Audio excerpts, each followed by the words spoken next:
this is something that I genuinely feel that Indian women struggle with, right? We've been told, even I've been told my whole life that, are you a good girl?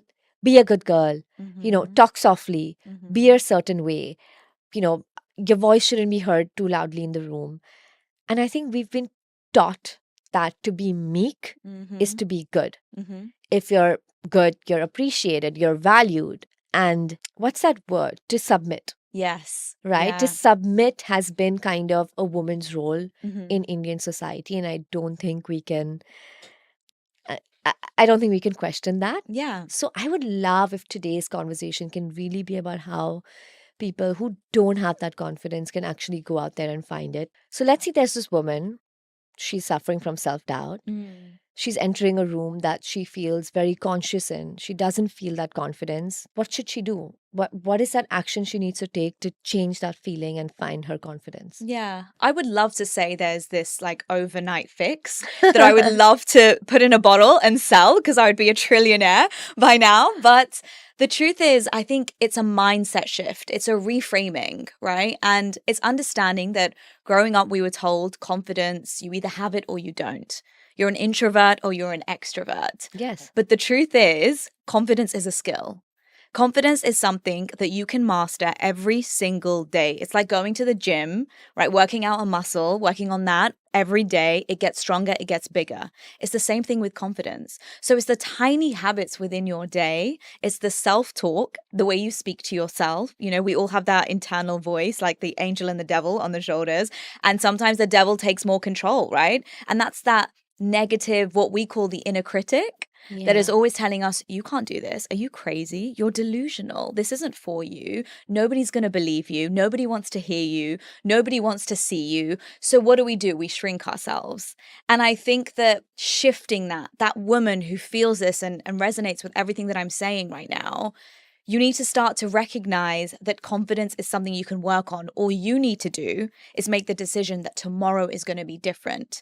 And of course, we'll go into how you can do that. But I think that initial mindset shift is really, really important. I think first is also believing that there can be a change. Yeah. You can feel differently, right? And I'm going to talk about my personal journey as well, because I think that's kind of could be helpful for people that are tuning in, listening, watching. I've found myself in the past to be very confident in front of the camera. And I could do anything in front of the camera. But as soon as you would put one person in the room with me, so there's my tripod. Yeah. And then you land another person, and it could even be a family member. You begin to feel so conscious. Yeah. Right? And there's these layers of insecurity that kind of come in here, and you feel like, oh my God. And similarly, when you walk into a room, when I walk into an event, because that is a part of my job, I've lost so many gigs or so many opportunities because I don't think I knew how to network. I knew how to be confident and own my voice. And I've trained myself over time. But as someone who's done it, I can say that it's such an uncomfortable process. It is. It is. So for someone to actually get down to doing it, how do you enjoy that? Because for me, it was like every time I would walk into a room, I had to tell myself that, you have to push yourself. There's that bit of forcing yourself that requires until you take that leap of faith, and then you're okay. But taking that leap is a bit of pushing. Yeah. I think it's also, even in that situation, and I resonate with that story so much because I felt exactly the same. But it was which fear outweighed me, which was, I don't want to stay the same as I am today because it's not serving me and it's not who I want to be. Future me. We have a lot of stuff that's talking about future me. What is it that you want to be and become like? And what do you want to look like to other people and to yourself? I was more scared to stay in that place than actually trying. So I would want you to outweigh the fear. Are you more comfortable with staying exactly where you are? Or do you actually feel like, oh my God, if I don't change, I'm going to regret this the rest of my life? And the second thing I want to add to is that I think the most important thing is clarity, right? When you were talking about stepping into these event rooms and into these spaces and new people, a lot of the issues that women have is they don't know what they want to sound like. They don't know how they want to come across. They don't know the emotions that they want to evoke from other people. And this is where clarity is really important. I want to be known for XYZ. When I speak to people, I want them to feel inspired, motivated, and ready. These kind of identifying this kind of words and this language will then be able to help you show up as that person. And a huge technique that helped me at the very beginning of my journey was forming my alter ego. This is a huge, a huge, I would say, funnel and vessel for you to start to show up. So anyone right now who is really shy, who feels like they're an introvert, who doesn't know how to show up in rooms, feel like they have so much to say, but don't know how to say it, I would start building your alter ego. And the only way that that happens is by identifying people who are your confidence heroes. Okay. Right? So who do you watch online? Any social... So like mentors. Kind of like my... Yeah, your role models. Okay, my role models. People that you look up to. Yeah. So people that you see on TV, people that you see, athletes, any people that you see on social media. I want you to identify 5 people. And then what I want you to do is become a student and study these 5 people. Right? So how do they show up online? What do they talk about? How do they make me feel? Right? Identify these things. Then I want you to go even deeper into identifying the technical things like their body language, the way they dress, their facial expressions. I did that, and I can tell you firsthand very quickly who was on my kind of vision board of my alter ego.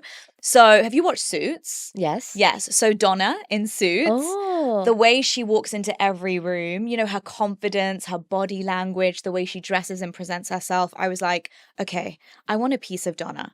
So I got inspired by Donna, and I implemented a bit of Donna into my alter ego. Oprah. As a TV host and someone who has her show, I was like, this is someone who inspires me, her poise. The way she asks people questions, the way she does her research so well and then comes across to her guests. I was like, okay, I want a bit of that. Aishwarya Rai, a huge one for me. She's on my vision board. She had an interview with Jared Leto on a late night show.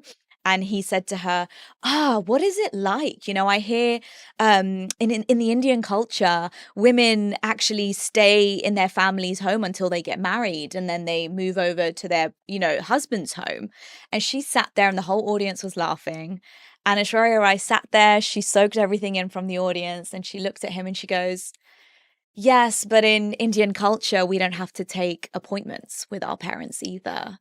And she just sat back and let everyone loved it. They were clapping for her. And I thought that level of security that Aishwarya Rai had to just sit back, pause, and then speak, but be incredibly intelligent and witty was so powerful. So those are just 3 examples of people in my alter ego. But what I started to do was just show up as that person. Yes, it's uncomfortable. Yes, it feels so alien. But what I realized the more and more I showed up as that alter ego was that it was always in me. I wasn't playing a character. I wasn't acting. This was always in me. I just needed a reason to show up as her. Wow. Yeah. As you say this, I can't help but... So I've written a book. Yeah. It's called She'll Never Make It. And it's about my journey, when I started creating content and the kind of different roles I adopted and adapted to. And there's a part that I talk about, and I didn't realize I was doing this, by the way. I was doing this kind of almost like a hack or like a process. But I clearly was, because when I moved, I was living in India my whole life, and then I got married, and my husband's from Belgium. So we lived in Belgium for 5 years until we moved to Dubai. But when I first moved to Belgium, I was like, my world was shaken apart, right? Because I didn't know what I would do about my work and my business, and my audience was very India and Indian focused. My community was Indian, and I felt like they would only relate to me if I was Indian. And I speak about this, that how I actually made a connection to Priyanka Chopra. And I saw, and it was actually somebody who advised me to do this as well. But they advised me to look at what her path was, because she also had left India and gone to the USA. She had an Indian audience, and she had to break apart from that and, take on more of a global persona. And I had to embody that. Yeah. And that process became 10 times easier, faster, quicker. And I felt lighter, because I felt like this was a blueprint that I could kind of turn to and I could follow. Yeah. And I didn't realize I was doing this. So this is clearly a really, really good hack. And I would encourage everyone to do this. Totally. And that word that you just used, embody, You embody something, but you need to go back to the drawing board first, identify those people and study them. That's exactly what I did and clearly what you did. And it's got us to a really good place. It's powerful.